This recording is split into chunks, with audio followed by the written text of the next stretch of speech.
This is actually our final week and or couple of weeks. And what you are going to be completing is the peer review.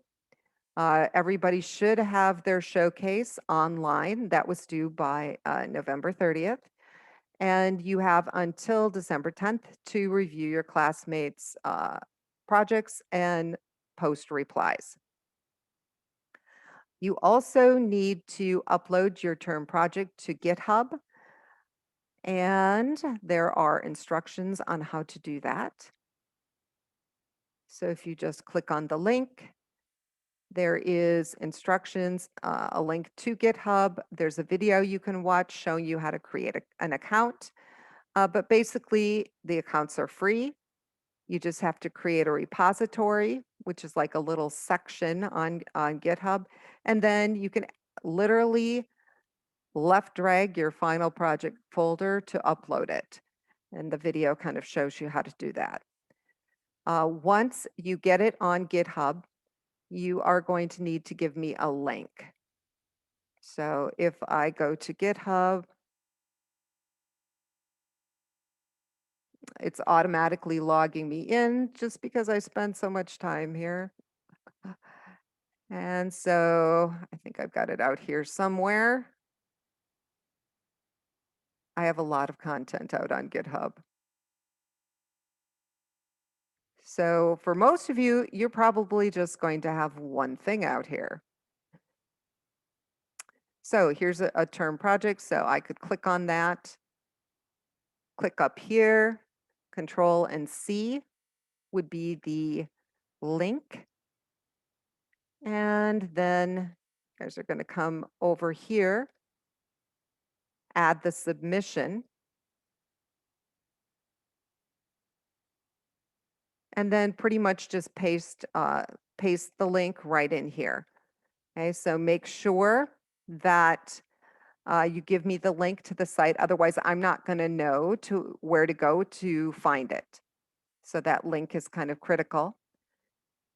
Then you do need an e-portfolio. So if you have LinkedIn, you can use that. If you wanted to create a website, you could. You don't have to.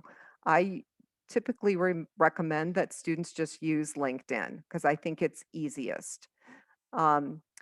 So you do need some kind of professional portfolio. You do need to have some information in there.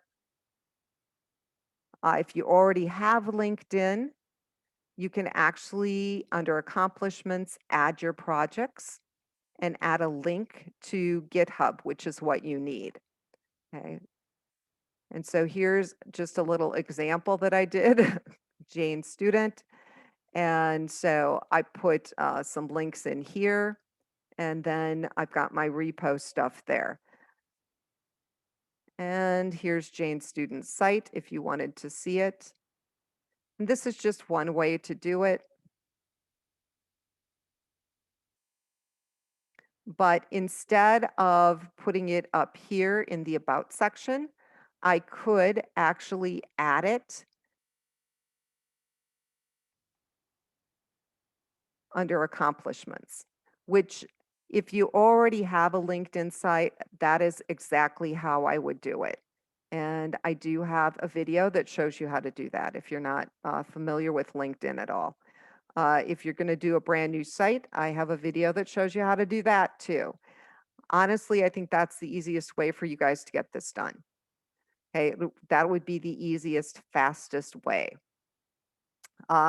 It is good to have a LinkedIn site. Businesses do use it. And especially if you're going into the developer area,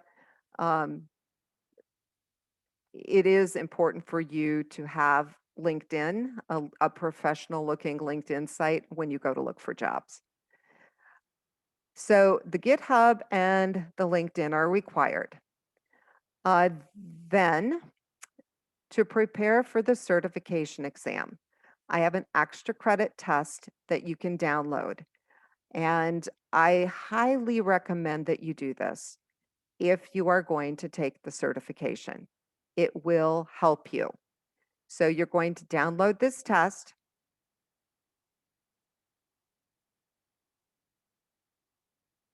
And you'll open it up.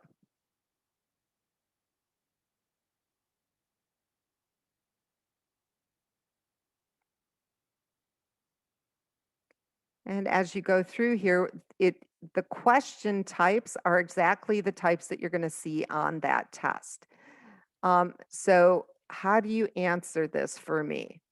I might take a highlighter, turn the highlighter on, and, just kind of highlight or change the color of any of these so that, it looks like you answered it. I am not going to correct these.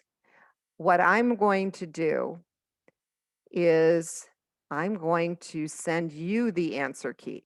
When you submit the test here, I will send you the answer key and you can go through and correct it.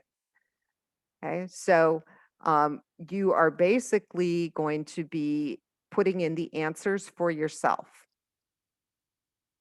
Okay, so however you decide that you want to do this, whatever is easiest for you, um, you can type in answers. Okay, so if I wanted to type them in, I would just come down here and, I would say yes or no for each one. However you want to do it is fine. But I did have to put like graphics in here so that you could actually see what the test looks like, because a lot of the answers are kind of interactive where you have to click on arrows and then you have choices. Okay, so it gives you a little feel for what that test is like. Okay, and then you're going to upload it. I will send you the answer key. That is one of the best ways for you to prepare. Um, I did a video on how to prepare. You guys should definitely look at that because it talks about these objectives and how the test is written based on the objectives. So watch this video.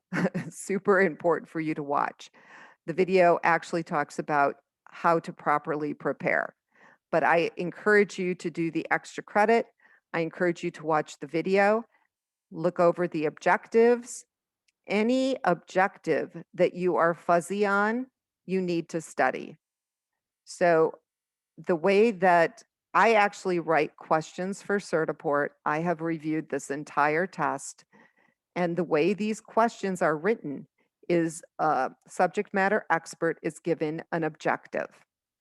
So if I was given this objective, I would actually write a question on one of these items in the sub-objective. There are going to be questions directly related to all of these areas in the sub-objectives. That is what you need to study. Okay? Expect to see questions on these. Okay, so watch the video. I've got lots of resources for you guys to study from and help you prepare for that test.